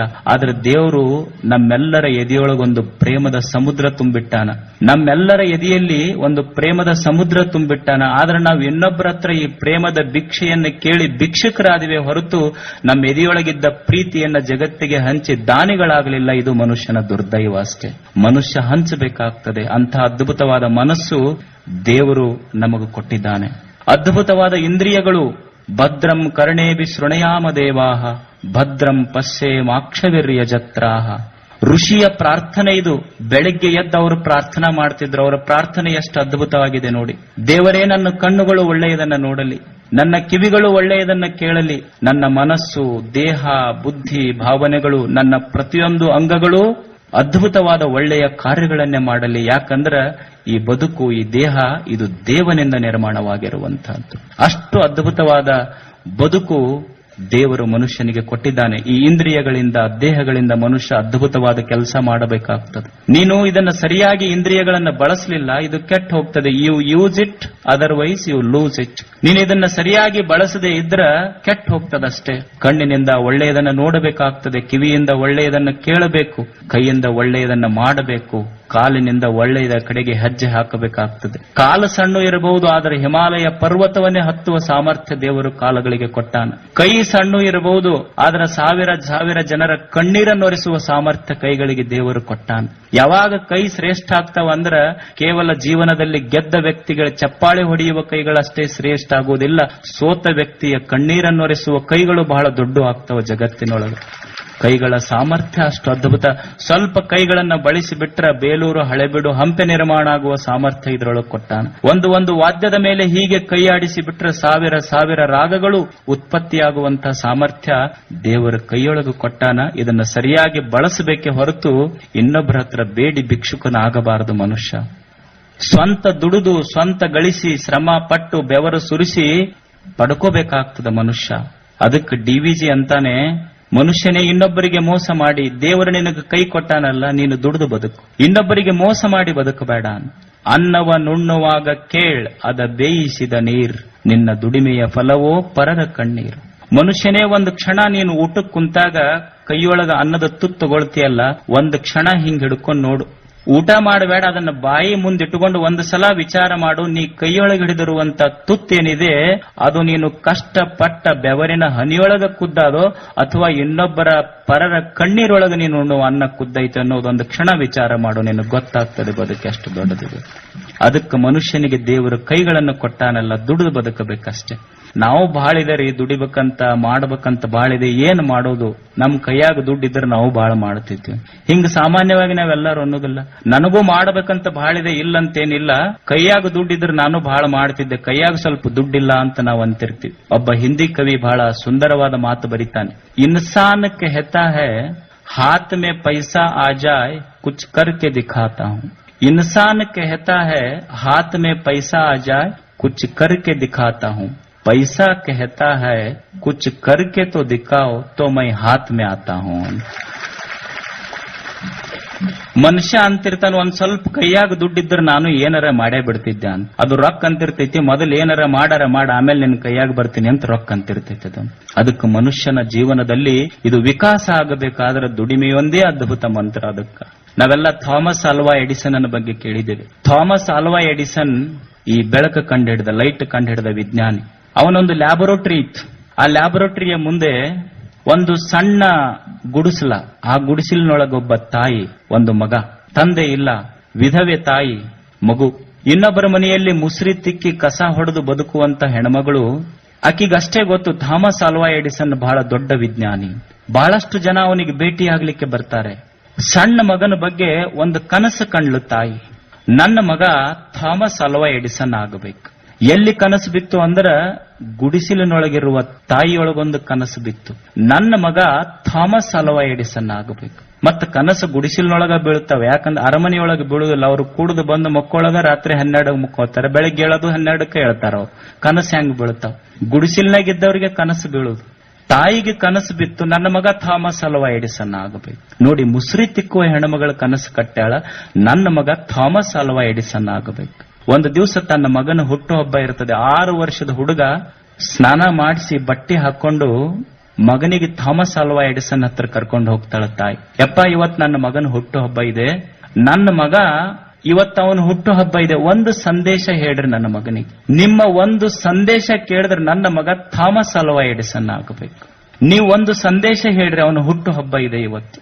ಮಗನ ಕರ್ಕೊಂಡು ಹೋದಾಗ ಥಾಮಸ್ ಆಲ್ವಾ ಎಡಿಸನ್ ಅಂತ, ನಿನ್ನ ಮಗ ಥಾಮಸ್ ಆಲ್ವಾ ಎಡಿಸನ್ ಆಗಬೇಕಾಗಿದ್ರೆ ಒಂದೇ ಒಂದು ಸಂದೇಶ ಹೇಳ್ತೀನಿ, ಇದನ್ನು ಪಾಲನೆ ಮಾಡಿದ್ರೆ ಅವ ಥಾಮಸ್ ಆಲ್ವಾ ಎಡಿಸನ್ ಆಗ್ತಾನೆ. ಅವಾಗ ಥಾಮಸ್ ಆಲ್ವಾ ಎಡಿಸನ್ ಆ ಹುಡುಗಂತನ, ಮಗ ನೀನು ಥಾಮಸ್ ಆಲ್ವಾ ಎಡಿಸನ್ ಬಳದ ಎತ್ತರಕ್ಕೆ ನೀ ಬೆಳಿಬೇಕಾಗಿದ್ರ, ನೀ ಥಾಮಸ್ ಆಲ್ವಾ ಎಡಿಸನ್ ಆಗಬೇಕಾಗಿದ್ರ ಕೈಯೊಳಗ ಕಟ್ಟಿದ ಗಡಿಯಾರ ನೋಡ್ಲಾರ್ದಂಗ ಕೆಲಸ ಮಾಡುವುದು ಕಲಿ, ನೀ ಥಾಮಸ್ ಆಲ್ವಾ ಎಡಿಸನ್ ಆಗ್ತಾನೆ. ಇದು ಥಾಮಸ್ ಆಲ್ವಾ ಎಡಿಸನ್. ಅದಕ್ಕೆ ಮನುಷ್ಯನ ಶಕ್ತಿಯ ವಿಕಾಸ ಆಗಬೇಕು ಅಂದ್ರೆ ಇಂದ್ರಿಯಗಳು ಸಕ್ರಿಯವಾಗಿರಬೇಕು, ನಿಷ್ಕ್ರಿಯ ಆಗಿರಬಾರದು. ಮನುಷ್ಯ ಇಂದ್ರಿಯಗಳಿಂದ, ಬುದ್ಧಿಯಿಂದ, ಮನಸ್ಸಿನಿಂದ ಅತ್ಯಂತ ಸುಂದರವಾದ ಕಾರ್ಯಗಳನ್ನು ಮಾಡಬೇಕು. ಅದು ಜೀವನದ ಸಾರ್ಥಕತೆ. ಅದು ಅಷ್ಟೇ. ನಮ್ಮ ಸ್ವಾರ್ಥ ಬುದ್ಧಿಯಿಂದ ಈ ಬದುಕನ್ನ ಹಾಳು ಮಾಡಿಕೊಂಡೇವು ನಾವು ಅಷ್ಟೇ. ಕೈಯಲ್ಲಿ ಸತ್ಕಾರ್ಯಗಳಿರಬೇಕು, ತಲೆಯಲ್ಲಿ ಒಳ್ಳೆಯ ವಿಚಾರಗಳಿರಬೇಕು, ಮಾತಿನಲ್ಲಿ ಮಧುರತೆ ಇರಬೇಕು, ಮನುಷ್ಯನ ಎದೆಯೊಳಗ ಪ್ರೇಮ ಇರಬೇಕು. ಇದೇ ಶರಣ ಜೀವನ. ಇದಕ್ಕಿಂತ ಏನು ದೊಡ್ಡದಿದೆ? ಇದು ಸಂತರ ಜೀವನ ಅಷ್ಟೇ. ಇದಕ್ಕಾಗಿನೇ ಎಲ್ಲರೂ ಪ್ರಯತ್ನ ಮಾಡಿದ್ರು. ನಾವೆಲ್ಲ ತಿಳ್ಕೋಬೇಕಲ್ಲ, ಹೀಗಾಯ್ತು ಅಂದ್ರೆ ಜೀವನ ಒಂದು ಉತ್ಸವ ಆಗಿಬಿಡುತ್ತದೆ. ಹೀಗಾದ್ರೆ ಮನುಷ್ಯನ ಜೀವನದಲ್ಲಿ ಒಂದು ಉತ್ಸಾಹ ನಿರ್ಮಾಣ ಆಗ್ತದೆ. ರವೀಂದ್ರನಾಥ್ ಟ್ಯಾಗೋರ್ ಒಂದು ಸುಂದರ ಮಾತು ಬರೀತಾರೆ, I have had my invitation to this world's festival, thus my life has been blessed. My part in this fest is to play upon my instrument. I have done all that I could do. Rabindranath Tagore ಅವರ ಅದ್ಭುತವಾದ ಮಾತಿದು. ಭಗವಂತನೇ, ನನ್ನ ಹುಟ್ಟೇನಿದೆ, ಇದು ಜಗತ್ತು, ಇದು ನಿನ್ನ ಉತ್ಸವ. ಇದು ಜಗತ್ತು, ಇದು ಜಗದ ಜಾತ್ರೆಯನ್ನು ನಡೆದಿದೆ ಇಲ್ಲಿ, ಇದು ನಿನ್ನ ಉತ್ಸವ ಭಗವಂತನೇ. ಈ ನಿನ್ನ ಉತ್ಸವದೊಳಗ ನನ್ನ ಹುಟ್ಟೇನಿದೆ, ನನ್ನ ಹುಟ್ಟು ಈ ನಿನ್ನ ಜಗದ ಜಾತ್ರೆಯನ್ನು ನೋಡ್ಲಿಕ್ಕೆ ನೀನು ಕೊಟ್ಟ ಆಮಂತ್ರಣ ಇದು ಅಂತ. ಭಗವಂತನೇ, ನೀ ಕೊಟ್ಟ ಆಮಂತ್ರಣ ಇದು. This is your invitation. ನಾನು ನಿನ್ನ ಜಾತ್ರೆಗೆ ಕಲಾವಿದನಾಗಿ ಬಂದೇನೆ. My part in this fest is to play upon my instrument. ನಾನು ಕಲಾವಿದನಾಗಿ ಬಂದಿದ್ದೀನಿ, ನಾನು ಹಾಡುಗಾರನಾಗಿ ಈ ನಿನ್ನ ಜಗದ ಜಾತ್ರೆಗೆ ಬಂದಿದ್ದೇನೆ ಭಗವಂತನೇ. ನೋಡ್ರಿ, ಈಗ ಒಂದ್ಸಲ ಜಾತ್ರೆಗೆ ಕರೆಸಿರ್ತಾರ, ನಾವೆಲ್ಲ ಅನುಭವ ಐತಿಲ್ಲ ನಮಗ್. ಒಂದು ಜಾತ್ರೆಗೆ ಕರೆಸಿದಾಗ ಹಾಡವ್ರಿಗೆ ಕರೆಸಿರ್ತಾರ. ಅವ್ರು ಹಾಡೋರು ಚಲೋ ಹಾಡ್ಬೇಕು. ಅವ್ರು ಚಲೋ ಹಾಡಿದ್ರು ಅಂದ್ರ ಮುಂದಿನ ಜಾತ್ರೆಗೆ ಇನ್ನೊಮ್ಮೆ ಆಮಂತ್ರಣ ಕೊಡ್ತಾರ. ಮತ್ತೆ ಹಾಡು ಕೆಡಿಸಿದ್ರು ಅಂದ್ರೆ ಇನ್ನೊಂದು ಜಾತ್ರೆಗೆ ಅವ್ರಿಗೆ ಆಮಂತ್ರಣ ಇರುವುದಿಲ್ಲ ಅಂತ. ಹಂಗ ನಾವು ಸನ್ಯಾಸಿ, ಒಬ್ಬ ಸಂಸಾರಿ, ಒಬ್ಬ ವೈದ್ಯ, ಒಬ್ಬ ವಕೀಲ, ಒಬ್ಬ ವಿದ್ಯಾರ್ಥಿ, ಒಬ್ಬ ಕೃಷಿಕ, ನಾವೆಲ್ಲ ಹಾಡುಗಾರರಾಗಿ ಈ ಜಗತ್ತಿನ ದೇವನ ಜಾತ್ರೆಗೆ ಬಂದವರು. ಮತ್ತೆ ನಾವಿಲ್ಲಿ ಬಂದಾಗ ಚಲೋ ಹಾಡು ಹಾಡದ್ವಿ, ಇನ್ನೊಮ್ಮೆ ಜಾತ್ರೆಗೆ ಬರಕ್ ಆಮಂತ್ರಣ ಸಿಗ್ತೈತಿ, ನಮ್ಮ ಹಾಡು ಕೆಡಿಸ್ಕೊಂಡಿವಿ ಅಂದ್ರೆ ಇದೇ ಕೊನೆ ಜಾತ್ರೆ ನಮ್ಮದು ಅಂತ ಅಷ್ಟೇ. ಮತ್ತೆ ಅದಕ್ಕೆ ಹಾಡು ಕೆಡಿಸುವಬಾರದು. ಬಸವಣ್ಣವರು ಸಹಿತ ಇದೇ ದಾರಿಯಲ್ಲಿ ಅದ್ಭುತವಾದ ಚಿಂತನೆಗಳನ್ನು ಮಾಡಲಿಲ್ಲ. ಯಾವುದು ದೇವನನ್ನು ಒಲಿಸುವ ಪರಿ ಮನುಷ್ಯನೇ. ಏನು ನೀನು ಹಿಮಾಲಯಕ್ಕೆ ಹೋಗಬೇಕೇನು ದೇವರನ್ನು ಒಲಿಸ್ಕೋಬೇಕಾದ್ರೆ? ಕೂಡಲ ಸಂಗನ ಕೃಪೆಯಾಗಬೇಕಾದ್ರೆ ನೀನು ಹಿಮಾಲಯಕ್ಕೆ ಹೋಗಬೇಕೇನು? ಉಪವಾಸಗಳನ್ನು ಮಾಡಬೇಕೇನು? ಮನಿ ವಾಸ್ತು ಪ್ರಕಾರ ಕಟ್ಟಬೇಕೇನು? ಏನೂ ಇಲ್ಲ. ಬಹಳ ಸರಳ ಸೂತ್ರವನ್ನು ಕಟ್ಟದ್ರವರು. ನೀನು ನಿನ್ನ ಮನೆಯಲ್ಲಿ ಶಾಂತಿ ಸಿಗಬೇಕಾದ್ರೆ, ನೀನು ಕೂಡಲ ಸಂಗಮನಾಥನ ಕೃಪೆಯಾಗಬೇಕಾದ್ರೆ ಮನಿ ವಾಸ್ತು ಪ್ರಕಾರ ಕಟ್ಟುವುದಲ್ಲ. ಇವ ಎಲ್ಲಾ ಕಟ್ಟದ. ಮನಿ ಕೇಳ್ದ, ಅವ್ರು ಹೇಳಿದ್ರವ್ರು ಬಹಳ ಕಾಡಾಕತ್ತೈತ್ರಿ ಮನ್ಯಾಗಂತ. ಅವ್ರು ಹೇಳಿದ್ರವ್ರು, ನೋಡಪ್ಪ, ನಿನ್ನ ಬೆಡ್ರೂಮ್ ಬದಲು ಮಾಡಬೇಕು, ದೇವ್ರ ಕೋಲಿ ಬದಲು ಮಾಡಬೇಕು, ನಿಂದ ಅಡಿಗೆ ಮನಿ ಬದಲು ಮಾಡಬೇಕು, ನೀರ ಕೋಲಿ ಬದಲು ಮಾಡಬೇಕು. ಇವೆಲ್ಲ ಬದಲು ಮಾಡಿ ಮನ್ಯಾಗ ಹೋದ. ಅದು ಮನಿ ಅಂತೂ ನಾನೇನು ಬದಲು ಮಾಡಿದೆಪ್ಪ, ನೀ ಹಂಗ ಉಳ್ಕೊಂಡೆಲ್ಲ ಅಂತೈತದು ಮನಿ. ಅದಕ್ಕೆ ನಾವೆಲ್ಲ ತಿಳ್ಕೊಳ್ಳೋದು ಮುಖ್ಯ ಏನು ಅಂದ್ರೆ, ಮನಿ ವಾಸ್ತು ಪ್ರಕಾರ ಕಟ್ಟುವುದು ಮುಖ್ಯವೋ ಅಮುಖ್ಯವೋ ಅಲ್ಲ, ಮನಿ ವಾಸ್ತು ಪ್ರಕಾರ ಕಟ್ಟುವುದಕ್ಕಿಂತ ಮನೆಯೊಳಗಿರುವ ಮನಸ್ಸುಗಳು ವಾಸ್ತು ಪ್ರಕಾರ ಕಟ್ಟಬೇಕು. ಅದು ಮನೆಯೊಳಗಿನ ಶಾಂತಿ. ಅದಕ್ಕೆ ಬಸವಣ್ಣ ಅಂತಾನೆ, ನಿನ್ನ ಮನೆಯಲ್ಲಿ ಶಾಂತಿ, ಮನಸ್ಸಿನಲ್ಲಿ ಶಾಂತಿ, ಕೂಡಲ ಸಂಗನ ಕೃಪೆ ನಿನಗಾಗಬೇಕಾದ್ರೆ ನೀನು ಹಿಮಾಲಯಕ್ಕೆ ಹೋಗಬೇಕಾಗಿಲ್ಲ, ಯಜ್ಞ ಯಾಗಾದಿಗಳನ್ನು ಮಾಡಬೇಕಾಗಿಲ್ಲ, ಉಪವಾಸ ವೃತಗಳನ್ನು ಮಾಡಬೇಕಾಗಿಲ್ಲ, ಒಂದಿಷ್ಟು ಮಾಡುವುದೇನೂ ಇಲ್ಲ. ಅವ್ರಂತರ ಸ್ವಲ್ಪ ಬಿಡು ಸಾಕು, ನೀನು ದೇವರಾಗ್ತಿ. ಅವ್ರೇನೋ ಮಾಡಂತ ಹೇಳೋದಿಲ್ಲ, ಒಂದಿಷ್ಟು ಬಿಡು ಸಾಕು, ಬಿಟ್ರೆ ಸಾಕು, ನೀ ದೇವರಾಗ್ತಿ. ಇದು ಹೊಸ ಕನ್ಸೆಪ್ಟ್. ನಾವೆಲ್ಲರ ಹೋದ್ರೆ ಏನಾರ ಮಾಡಂತ ಹೇಳ್ತಾರ, ಆದ್ರೆ ಬಸವಣ್ಣವ್ರಂತಾರ ನೀ ಮಾಡುವುದೇನೋ ಇಲ್ಲ, ಸ್ವಲ್ಪ ಬಿಟ್ರೆ ಸಾಕು, ನೀ ದೇವರಾಗ್ತಿ. ಕೂಡಲ ಸಂಗಮನ ದಾರಿ ಸಿಗುತ್ತದೆ ನಿನಗೆ. ಏನು ಬಿಡಬೇಕು ಅಂದ್ರೆ ಒಂದ್ ಸ್ವಲ್ಪ ಇನ್ನೊಬ್ಬರ ವಸ್ತುಗಳನ್ನ ನೋಡಿ ಕಣ್ಣು ಬಿಟ್ಟು ಆಶಾ ಮಾಡ್ತೀಯಲ್ಲ, ಅದು ಬಿಡು. ಒಂದ್ ಸ್ವಲ್ಪ ಸುಳ್ಳು ಹೇಳ್ತೀಯಲ್ಲ, ಅದು ಬಿಡು. ಒಂದ್ ಸ್ವಲ್ಪ ಕಳವು ಮಾಡ್ತೀಯಲ್ಲ, ಅದು ಬಿಡು. ನಿನ್ನಷ್ಟಕ್ಕೆ ನೀನ ಬಾಳ ಹೊಗಳ್ಕೊಂತೀಯಲ್ಲ, ಸೆಲ್ಫ್ ಬೋಸ್ಟಿಂಗ್, ಅದನ್ನು ಬಿಡು. ಇನ್ನೊಬ್ಬರಿಗೆ ನೇರವಾಗಿ ಕಠೋರವಾಗಿ ಮನಸ್ಸಿಗೆ ನೋವಾಗುವಂಗ ಮಾತಾಡ್ತೀಯಲ್ಲ, ಅದನ್ನು ಬಿಡು. ಇಷ್ಟು ಬಿಟ್ರೆ ಸಾಕು. ಇದು ಕೂಡಲ ಸಂಗಮ ದೇವನೊಲಿಸುವ ಪರಿ. ಇದೇ ಅಂತರಂಗ ಸುದ್ದಿ, ಇದೇ ಬಹಿರಂಗ ಸುದ್ದಿ. ಇದು ಕೂಡಲ ಸಂಗಮ ದೇವನೊಲಿಸುವ. ಇಷ್ಟು ಬಿಟ್ರೆ ಸಾಕು, ನೀ ದೇವರ. ಒಂದು ಸಣ್ಣ ಸೂತ್ರ ಇನ್ನೊಬ್ಬರ ವಸ್ತುಗಳನ್ನು ನೋಡಿ ಆಶೆ ಪಡಬೇಡ. ಒಂದು ಸಣ್ಣ ಸೂತ್ರ ಮನುಷ್ಯನ ಜೀವನದಲ್ಲಿ ಎಷ್ಟು ಅದ್ಭುತವಾದ ಬದಲಾವಣೆಗಳನ್ನು ತರ್ತೈತಿ.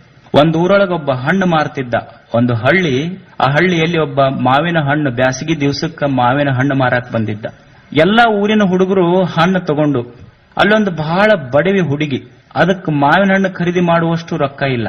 ಅದು ನೋಡ್ಕೊಂತ ನಿಂತಿತ್ತು. ಎಲ್ಲಾ ಊರನ ಹುಡುಗರು ಮಾವಿನ ಹಣ್ಣು ಖರೀದಿ ಮಾಡಿದ್ರು, ಆದ್ರ ಹುಡುಗಿ ಹಂಗ ನೋಡ್ಕೊಂತ ನಿಂತಿತ್ತು. ಹರಕ್ ಬಟ್ಟಿ, ತೆಲಿಗೆ ಚಲೋ ಎಣ್ಣಿಲ್ಲ, ಏನಿಲ್ಲ. ಯಾರ್ಯಾರು ಮಾವಿನ ಹಣ್ಣು ತಗೊಂಡು ಹೋಗ್ತಾರ ಅದನ್ನ ನೋಡ್ಕೊಂತ ನಿಂತಿತ್ತು. ಎಲ್ಲಾ ಹುಡುಗರು ರೊಕ್ಕ ಕೊಟ್ಟು ಮಾವಿನ ಹಣ್ಣು ತಗೊಂಡು ಹೋದ್ರು, ಆ ಹುಡುಗಿ ಹಂಗ ನೋಡ್ಕೊಂತ ನಿಂತಿತ್ತು. ಎಲ್ಲರೂ ಹೋದ ಮೇಲೆ ಅವ ಮಾವಿನ ಹಣ್ಣು ಮಾರ ಮನುಷ್ಯ ಅಂತಾನ ಹುಡುಗಿ ಕರೆದು, ಮತ್ತೆ ನೀನು ಮಾವಿನ ಹಣ್ಣು ತಗೋ ಅಂತ. ಅವಾಗ ಹುಡುಗಿ ಹೇಳ್ತೈತಿ, ಇಲ್ಲ ನನ್ನ ಹತ್ರ ರೊಕ್ಕ ಇಲ್ಲ ಅಂತದ. ನಾವು ಬಡವರದೀವಿ, ನನ್ನ ಹತ್ರ ರೊಕ್ಕ ಇಲ್ಲ. ಅವಾಗ ಮಾವಿನ ಹಣ್ಣು ಮಾರೋ ಮನುಷ್ಯ ಅಂತಾನ, ಬಡಿವಿದ್ರೆ ಏನಾಯ್ತು, ನಿನ್ನ ಹತ್ರ ರೊಕ್ಕ ಇರದೇ ಇದ್ರೆ ಏನಾಯ್ತು, ನಾವೊಂದಿಷ್ಟು ಪುಗ್ಸೆಟ್ಟೆ ಕೊಡ್ತೀನಿ, ಪುಕ್ಕಟೆ ಕೊಡ್ತೀನಿ, ತಗೋ 2 ಹಣ್ಣ. ಅವಾಗ ಬಡವಿ ಹುಡುಗಿ ಹೇಳ್ತಾಳ, ನಮ್ಮವ್ವ ಒಂದು ನೀತಿ ಮಾತು ಹೇಳಾಳ. ನಮ್ಮವ್ವ ನನಗೊಂದು ನೀತಿಯ ಮಾತು ಕಳಿಸ್ಯಾಳ. ಏನ್ ಕಳಿಸ್ಯಾಳ ಅಂದ್ರ, ಮಗಳ, ನಿನ್ನ ಜೀವನದೊಳಗ ಸುಖ, ಶಾಂತಿ, ಸಮೃದ್ಧಿ ಸಿಗಬೇಕಾದ್ರ ಜೀವನದೊಳಗ ಪುಗ್ಸೆಟ್ಟೆ ಎಂದು ಇನ್ನೊಬ್ಬರದು ತಿನ್ನಬೇಡ ಅಂತ ನೀತಿಯ ಮಾತು ಕಲಿಸ್ಯಾಳ ನಮ್ಮ ತಾಯಿ. ಪುಗ್ಸೆಟ್ಟೆ ಇನ್ನೊಬ್ಬರದು ತಿನ್ನಬೇಡ ಅಂತ. ಇದೊಂದು ಸಣ್ಣ ಮಾತ ನಮ್ಮ ಶಾಲೆ, ಕಾಲೇಜು, ವಿಶ್ವವಿದ್ಯಾಲಯಗಳಲ್ಲಿ ನಾವು ಕಲಿತು ಬಿಟ್ರೆ ಭಾರತ ಮತ್ತೊಮ್ಮೆ ವಿಶ್ವಗುರು ಆಗ್ತೈತಿ. ಇದೊಂದು ಸಣ್ಣ ಮಾತು ಸಾಕಷ್ಟೆ. ಮನುಷ್ಯನಿಗೆ ದೇವರು ಎಲ್ಲವನ್ನು ಕರುಣಿಸಿದ್ದಾನೆ. ಇದು ಅವನ ಗಿಫ್ಟ್, ಇದು ಅವನ ಕೊಡುಗೆ, ಇದು ಅವನ ಕಾಣಿಕೆ. ಇದು ಮತ್ತು ನಾವು ಈ ಜಗತ್ತನ್ನು ಬಿಟ್ಟು ಹೋಗುವಾಗ ಒಳ್ಳೆಯ ಕಾರ್ಯಗಳು, ಒಳ್ಳೆಯ ವಿಚಾರಗಳು, ಒಳ್ಳೆಯ ಭಾವನೆಗಳಿಂದ ನಾವೇನು ಬದುಕ್ತೀವಲ್ಲ, ಅದು ನಾವು ದೇವರಿಗೆ ಕೊಡುವಂತಹ ಕಾಣಿಕೆ, ನಮ್ಮ ಸತ್ಕಾರ್ಯಗಳಷ್ಟೇ. ಅದಕ್ಕಾಗಿ ಮನುಷ್ಯನ ಜೀವನ ಇದು ಬಹಳ ಅದ್ಭುತವಾದದ್ದಿದೆ. ಬಹಳ ಸಣ್ಣ ವಿಷಯಗಳಿಗೆ ಸ್ವಾರ್ಥಕ್ಕಾಗಿ ಇದನ್ನ ಹಾಳು ಮಾಡ್ಕೋಬಾರದು ಅನ್ನುವುದೇ ಶ್ರೇಷ್ಠರ ಸಂದೇಶ ಅನ್ನುವಂತ ಮಾತುಗಳನ್ನು ಹೇಳಿ ತಮಗೆ ಪೂಜ್ಯರಿಗೆ ವಂದಿಸಿ ನಮ್ಮ ಮಾತುಗಳನ್ನು ಮುಗಿಸ್ತಾರೆ. ಇದೊಂದಿಷ್ಟು ಹಬ್ಬ ಇದೆ ಎಂದು ಹೋಗಿ ಕೊಡ್ರಿ, ಎಲ್ಲರಿಗೂ ಒಳ್ಳೆದನ್ನ ಬಯಸೋದು. ಯಾರು ನಮ್ಗೂಡ ಜಗಳ ಮಾಡ್ತಾರಲ್ಲ, ಮಾಡಿರ್ತಾರೆ ಇಲ್ಲಿ ತಕ 1 ವರ್ಷದಾಗ, ಅವ್ರ ಮುಖ ನಾವು ನೋಡಿರದೆ ಇದ್ದರೂ ಚಿಂತಿಲ್ಲ. ಮೊಟ್ಟ ಮೊದಲು ಹೋಗಿ ಇದು ಬಂಗಾರ ಕೊಟ್ಟು, ನೀವು ಶ್ರೀಮಂತರು, ಬಂಗಾರ ಆಗ್ರಿ ಅಂತ ಕೊಟ್ಟು ಬಿಡೋದು. ಅದು ದೊಡ್ಡ ಗುಣ, ಅದು ಭಾವ ಬಂಗಾರ. ಏನು ಬಿಡ್ಕೊಳ್ದು ನಾವು ಇದು ಈ ಹುಚ್ಚರು ಕೈಯಾಗ ಕಲ್ಲು ಕೊಟ್ಟು ಇದ್ರಿಗೆ ನಿಂತಂಗಾಗೈತಿ. ದಯಮಾಡಿ ನಿಮ್ಮ ಮಕ್ಕಳನ್ನ ಭಾಳ ದೊಡ್ಡವ್ರು ಮಾಡಕ್ಕೆ ಹೋಗ್ಬೇಡ್ರಿ, ಭಾಳ ಚೆನ್ನಾರು ಮಾಡಕ್ಕೆ ಹೋಗ್ಬೇಡ್ರಿ. ಹೆಣ್ಣು ಹುಡುಗನ ಭಾಳ ಉದ್ದಂಗೆ ಕಲಿಸಿದ್ರೆ ನಿಮ್ಮ ಕೈಗೆ ಹತ್ತುವುದಿಲ್ಲ. ಹೆಣ್ಣು ಹುಡುಗರಂತೂ ಕೈಗೆ ಹತ್ತುವುದಿಲ್ಲ. ನಿನ್ನ ಮುಂದೆ ಭಾಳ ದೂರ ಹೋಗೈತಿ ಬಸ್ತಾನೆ. ಯಾರು ಹೇಳೋರಿಲ್ಲ, ಯಾರು ಕೇಳೋರಿ. ನಮ್ಮ ಪೂಜ್ಯ ಸ್ವಾಮಿಗಳು ಅವರು ಹೇಳಂಗಿಲ್ಲ. ನೀವು ಹೆಂಗತ್ತೀರಿ ಹಂಗೆ ಆಶೀರ್ವಾದ ಮಾಡಿ ಕಳಿಸ್ಬಿಡ್ತಾರೆ ಅವರು. ನೀವು ಹೆಂಗತ್ತೀರಿ ಹಂಗೆ ಅವ್ರು ಹೋಗಿರ್ತಾರು. ಮತ್ತು ಶಾಲೆಯ ಮಾಸ್ತರ್ಗಳು ನೀವು ಹೆಂಗದ ನೀವು ಕಲ್ತ್ರಿ ಬಿಟ್ಟು ಬಿಡ್ರಿ, ನಿಮ್ಮ ಹಣಿ ಬರ್ರಿ, ನಮಗೇನು ಮಾಡ್ತಾರೆ. ಅವ್ರು ಗಪ್ಪ ಇರ್ತಾರೆ. ರಾಜಕೀಯ ಅವರು ಹತ್ತೈತ್ರಿ, ಅವ್ರಿಗೆ ಹಚ್ಕೋರಿಗೆ, ನಿಮ್ಮ ಊರಿಗೆ ನೀವು ಹಚ್ಕೋರಿ, ಬೇಡ ಹಿಂದಿಗಡೆ ಬಂದು ಅವ್ರು 2 ಪೊಲೀಸರು ಕೊಟ್ಟು ಕಳಿಸಿಬಿಡ್ತಾರೆ ಅವ್ರು ಹಂಗೆ, ಇವ್ರು ಹಿಂಗೆ. ಮಾಸ್ತರ್ಗಳು ಹಂಗೆ ತಾಯಿ ತಂದೆ ಸಿಕ್ಕಿ ಮಕ್ಳಿಗೆ ಹೇಳಲ್ರು. ಮಾಸ್ತರು ಅರ್ಬಿ ತೊಟ್ಗಳು ಹೇಳಲ್ರು. ನಮ್ಮ ಅಣ್ಣ ಒಂದು ಫಂಕ್ಷನ್ಗೆ ಹೋಗಿದ್ನಿ. ಫಂಕ್ಷನ್ಗೆ ಹೋದಾಗ ನೋಡಿದ್ನಿ, ಹೆಣ್ಣು ಹುಡುಗಿಯರು ತುರುಬಿಲ್ಲ, ಹೆಣುಲಿಲ್ಲ, ಜಡಿ ಇಲ್ಲ, ಉತ್ತುಕರು ರಣಗುಲ್ಲ ಬಿಟ್ಟಾರು. ಬೇಣು ಅವ್ರು ನೆಮಣ್ಯಾರು ಲವ್ಲಿಯರ್ ಹಾಕೊಳ್ಳೋಂಥ ಗಗ್ರಿ ಹಾಕೊಂಡವು. ಬಂದು ನಿಂತು ನೋಡಿದ್ನಿ. ಯವ್ವ ನಮ್ಮ ಊರು ಜೋಗರ್ ಸಾಬಣ್ಣ ದರ್ಗಾದಾಗ ದೇವ್ ಬಿಡ್ದವ್ರು ಇದ್ರಿ ಯವ್ವ, ನಿಮ್ಮಂಗೆ ಒಟ್ಟರು ಹಂಗೆ ಕಾಣಕತ್ತಿರಿ. ಏನ್ರಿ ಹುಡುಗಿ ತೊಡಗಿ ನೋಡಿ ಗಂಡು ಹುಡುಗರು ನೋಡ್ರಿ ಅವು ಮಳಮಳ ಗಡ್ಡ ಬಿಡ್ತಾವ ಎತ್ತಗಾರ ಅರ್ಧ ತಲೆ ಬಿಡ್ಸ್ಕೊಂಡು ಅವು ಎದ್ದವ. ಇವು ಹೆಣ್ಣು ಹುಡುಗಿಯರು ಆ ಲವ್ಲೇರ್ ಹಾಕೋತಿದ್ರು, ಆ ಚೂಡಿದಾರ ಇವ್ರು ಊರವ್ರು ಹಾಕೋತಾರ. ಆ ಲೆಮನ್ಯಾರು ಹಿಂಬರ್ಗಿ ಗುಂಡಿ ಕಸಿ ಕಟ್ಕೋತಿದ್ರು ಅವ್ರು. ಇವ್ರು ಊರನವ್ರು ಅವ್ರು ಕಸ್ಕೊಂಡು ಇವ್ರು ಕಟ್ಕೊಂಡು ಹೊಟ್ಟಾರ. ಇವನು ಯಾಕೆ ಕಟ್ಕೋತಿರ್ ಯಾರು ಕೇಳೋರಿಲ್ಲ. ಆದ ಗಂಡ ಕೈ ಅನ್ನಂಗಿಲ್ಲ, ಅತ್ತಿ ಮಾವ ಕುಯ್ ಅನ್ನಂಗಿಲ್ಲ, ಊರನ್ ಹಿರಿಯರು ಮೇವು ಅನ್ನಂಗಿಲ್ಲ. ಇಂಥವಾಗ ನಮ್ಮ ಸಮಾಜ ಉದ್ಧಾರ ಆಗಲಿ ಅಂತ ಯಾರು ಇರ್ತಾರ್ರಿ? ಗಟ್ಟುಳು ನ್ಯಾಯ ಹೇಳೋದು ಹಿರಿಯಾಗ ಮರ್ಯಾದೆ ಇಲ್ಲ. ಗಟ್ಟಿಯಾಗಿ ನ್ಯಾಯ ಹೇಳೋಣ ಅಂತೇಳಿ ಯಾರೇ ಅವನೇ ಮಾಡ್ತಾರೆ. ನಡಿ ಕಂಪ್ಲೇಂಟ್ ಕೊಟ್ಟು ಬಿಡಿ ನಡಿ. ಆ ಗಂಡ್ರ ಮನೆಗೆ ನಡೆಯಂಗಿಲ್ಲ. ಆಕೆ ಕೋರ್ಟ್ನಾಗ ಆಕೆ ಇದು ಪಾಲ ಕೇಳ್ತಾಳೆ ಗಂಡನ. ಇವ್ರು ಅರ್ಧ ಮುರ್ಧ ವಕೀಲರು ಪೊಲೀಸರು ಇವರು ಕೊಡು ಕಂಪ್ಲೇಂಟ್ ಹಿಡ್ಕೊಂಬ ನೋಡಿ. ಮಳ್ಳು ಮಂದಿನ ಸುಳ್ಳು ಹೇಳಿ ಕೇಳಂದು ಹಗಲಿಗೆ ಅದೇನು ಬುಟಾಳ ಬುತ್ತಿ ಕಟ್ಟಿರೋ ಸುಳ್ಳು ಹೊರತ್ತ ಹಂಗೆ ಬುಟಾಳ ಮಂದಿ ಕಂಪ್ನಿಯಾಗ ಸಿಕ್ಕಿಬಿಟ್ಟೇವು ನಾವು. ನಮ್ಮ ರೈತರು ಎಂದು ಉದ್ಧಾರ ಆಗೋದೈತಿ? ಗೊಬ್ಬರದಾಗ ಅವ್ರು ಕೆತ್ತಾರ, ಕಬ್ಬಿನಾಗ ಇವ್ರು ಕೆತ್ತಿಸ್ತಾರ, ಆಳುಗಳು ಅವ್ರು ಗುಮ್ತಾರ. ಹತ್ತು ಇದು ಕಬ್ಬಿನ ಶೆಪ್ಪಿನ ಸಿಕ್ಕರೆ ಸಿಗಲಿಕ್ಕಿಲ್ಲ. ಅರ ಓದೋದ ಹೋಗ್ಬಿಡು. ಒಟ್ಟರು ಇಂದ ಆಗೈತಿ. ಅದಕ್ಕೆ ದಯಮಾಡಿ ಒಂದು ನೀವೆಲ್ಲ ಏನಾಗಬೇಕಂದ್ರೆ ಹಿಂಗೆ ಕೈ ಮಾಡೋದು ಹೋಗ್ಬೇಕು. ಮೊದಲು ರಾಜಕಾರಣಿಗಳು ನಿಮಗೆ ದುಡ್ಡು ಕೊಡಕ್ಕೆ ಬಂದ್ರೆ ನಿಮ್ಮನ್ನು ಮೆತ್ತ ತೊಗೊಂಡ್ಬಿಡ್ದೇವೆ ಅಂತ ಹೇಳ್ರಿ. ಯಾಕೆ ಹಾಕತ್ತೀನಿ ನೋಡೋಣ. ಒಟ್ಟರು ಗುಂಡ್ಯಾಗುಳಗತ್ತೀನಿ. ಅವ್ರಿಗೆ ಕೈ ಕೊಟ್ಟಲಿಕ್ಕೆ ಅವ್ರು ರೊಕ್ಕ ಇಸ್ಕೋತೇವೆ. ಅವ್ರ ಹಾಕದಲ್ಲಿ ಓಟ್ ಹಾಕ್ತೇವೆ. 8 ದಿನ 15 ದಿನ ನಿಷೇಧಾಗಿರ್ತೇವೆ. ಆ ನೆಮನ್ಯಾರು ಹೆಣ್ಮಾಗ ಹಳೆಯದು ಮೇಯಿಸಿರ್ತಾರಲ್ಲ, 1 ತಿಂಗಳು 3 ತಿಂಗಳು ನಮ್ಮನ್ನು ಮೇಯಿಸಿರ್ತಾರೆ. ಹೊಂತ ಕಡ್ದು ದನ ಕಡ್ದು ಮೇಯಿಸ್ತಾರ, ತಿಂತೇವಿ, ನಿಷೇಧಾಗ ಓಟ್ ಹಾಕ್ತೇವಿ. ಹೇಳೋರಿಲ್ಲ ಕೇಳೋರಿಲ್ಲ. ದಯಮಾಡಿ ಹಂಗೇನೂ ಆಗಬಾರ್ದು. ಇನ್ನು ನೀವೆಲ್ಲ ರೈತರು ಎಚ್ಚೆತ್ಕೋರಿ. ಇವ್ರಿಗೆ ಏನು ಸಾಲ ಮಾಡಿಬೇಡಿ. ನಿಮ್ಮ ಭೂಮಿಯಾಗ ನೀವು ದುಡ್ರಿ. ನಿಮ್ಮ ಭೂಮಿ ತಾಯಿ ನಿಮ್ಗೆ ಬೇಡಿದ್ರೆ ಕೊಡ್ತಾಳೆ. ಮತ್ತು ಈ ಯಾರು ಬೆನ್ನತ್ತಾರೋ ಆದ್ರೆ ಯಾರು ಏನೂ ಕೊಡೋಂಗಿಲ್ಲ, ಯಾರು ಏನು ತೊಗೊಳಂಗಿಲ್ಲ. ದುಡಿಲಾರ್ದ ಹೊಟ್ಟೆ ತುಂಬಂಗಿಲ್ಲ, ನಡಿಲಾರ್ದ ಊರು ಬರೋಂಗಿಲ್ಲ, ಮಳೆ ಆಗಲಾರ್ದ ಭೂಮಿ ಹಸಿ ಆಗಂಗಿಲ್ಲ. ನಾವು ದುಡಿಲಾರ್ದ ನಮ್ಮ ಬದುಕು ನೆಟ್ಟಗೆ ಆಗಂಗಿಲ್ಲ. ಇದೇ ಒಂದು ಬದುಕ. ಅದಕ್ಕೆ ಎಲ್ಲ ಏನು ಹೇಳಿದ್ರು ಅಂದರು ಇಟ್ಟೊತ್ತಕ ಎಲ್ಲರೂ ಭಾಳ ಚೆನ್ನಾಗಿ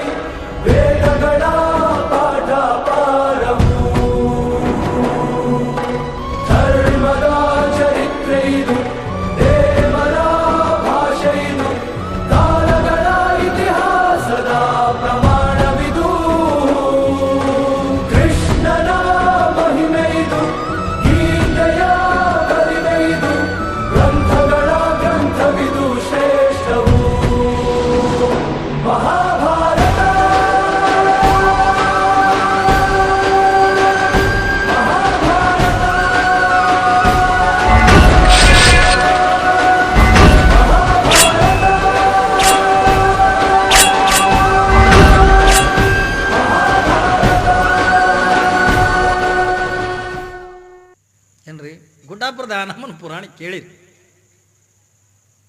ಅದರೊಳಗೆ ಒಂದು ಘಟನೆ ಬರ್ತದೆ. ಕಲ್ಪನಾ ಇರಬೇಕು. ಮಹಾತ್ಮರನ್ನ ಶರಣರನ್ನ ಯಾಕೆ ನಂಬ್ರಿ ಅಂತ ಹೇಳ್ತೀವಿ ತಿಳ್ಕೊಂಡ್ರ, ಯಾವ ಮಹಾತ್ಮರನ್ನ ಶರಣರನ್ನ ನಂಬ್ಯ ನಾವು ಏಸ್ ಕಾಲಕ್ಕೂ ಕೂಡ ಕೆಟ್ಟಿಲ್ಲ. ಅವನ ಬದುಕಿನೊಳಗೆ ಅಂದ್ರೆ ಎಂಥ ಕಷ್ಟಗಳು ಬಂದರೂ ಕೂಡ ಮಹಾತ್ಮರೇ ದೂರ ಮಾಡ್ತಾರೆ ಹೊರತಾಗಿ ಬೇರೆದವರಿಂದ ದೂರ ಮಾಡೋಕ್ಕಾಗಂಗಿಲ್ಲ. ಯಾಕಂದ್ರೆ ಕಾಣದಾಗಿರ್ತಕ್ಕಂಥ ಪರಮಾತ್ಮ ಎಲ್ಲವನ್ನೂ ಕೂಡ ತನ್ನನ್ನು ಮಾಡ್ಲಿಕ್ಕೆ ಆಗಲಾರ್ದನೆ ಏನ್ರಿ ಭೂಮಿ ಮೇಲಿನ ಒಬ್ಬೊಬ್ಬ ಮಹಾತ್ಮರನ್ನು ಸೃಷ್ಟಿ ಮಾಡಿ ಭಕ್ತರ ಕಷ್ಟಗಳನ್ನು ನೀಗಿಸಕ್ಕೆ ಸ್ವತಃ ಪರಮಾತ್ಮನೇ ಮಹಾತ್ಮ ರೂಪದೊಳಗಿಂದ ಹುಟ್ಟಿ ಬಂದಿರ್ತ. ನಿಮಗೆಲ್ಲ ಗೊತ್ತದೆ ಗುಡ್ಡಾಪುರ ದಾನಮ್ಮ ಎಲ್ಲರ ತೆರನಾಗಿಂದ ದಾನಮ್ಮನು ಕೂಡ ಮದುವೆ ಮಾಡಿಕೊಂಡ್ಲು. ಆದ್ರೆ ದಾನಮ್ಮ ಮದುವೆ ಮಾಡಿಕೊಂಡು ಗಂಡನ ಜೊತೆ ಒಳಗನೆ ಇದ್ದು ಮಕ್ಕಳನ್ನು ಹಡಿಯುವುದಕ್ಕಾಗಿಂದ ದಾನಮ್ಮ ಮದುವೆ ಅಂತ ಮಾಡ್ಕೊಳ್ಳಿಲ್ಲ. ತಲೆಗಿರ್ಲಿ ನಿಮಗ. ಎಲ್ಲ ಶರಣರೆಲ್ಲ ಕೂಡಿ ದಾನಮ್ಮಗಂತಾರೆ ಒಂದು ಹೆಣ್ಣಿಗೆ ಒಂದು ಗಂಡ ಆಶ್ರಯ ಬೇಕು. ನೀನು ಸಮಾಜ ಉದ್ಧಾರ ಮಾಡಬೇಕಾದ್ರ, ಲೋಕ ಕಲ್ಯಾಣ ಆಗಬೇಕಾದ್ರ ಏನ್ರಿ ನೀನು ಹಳ್ಳಿಗೆ ಏಕರಾತ್ರಿ ಪಟ್ಟಣಕ್ಕಿಂತ ಪಂಚರಾತ್ರಿ ತಿರುಗಬೇಕಾಗಿತ್ತು ಅಂದ್ರೆ ಒಂಟಿ ಹೆಣ್ಮಗಳಿಂದ ತಿರುಗಾಡ್ಲಿಕ್ಕೆ ಆಗಂಗಿಲ್ಲ. ಯಾಕಂದ್ರೆ ಆ ಅನುಭವ ಅನ್ನತಕ್ಕಂಥದ್ದು ದಾನಮ್ಮಳಿಗೆಂದ ಇತ್ತು. ಕಲ್ಪನಾ ಇರಲಿ ಮಗ. ದಾನಮ್ಮ ಎಲ್ಲಿದಿಂದ ಈ ಕಿವಿಯೊಳಗೆಂದ ಬಿದ್ದು ಅಯ್ಯೋ ನಾ ಇಲ್ಲೇ ಮನೆಯೊಳಗೆಂದ ಇದ್ದೀನಿ ಅಂತ ತಿಳ್ಕೊಂಡ್ರ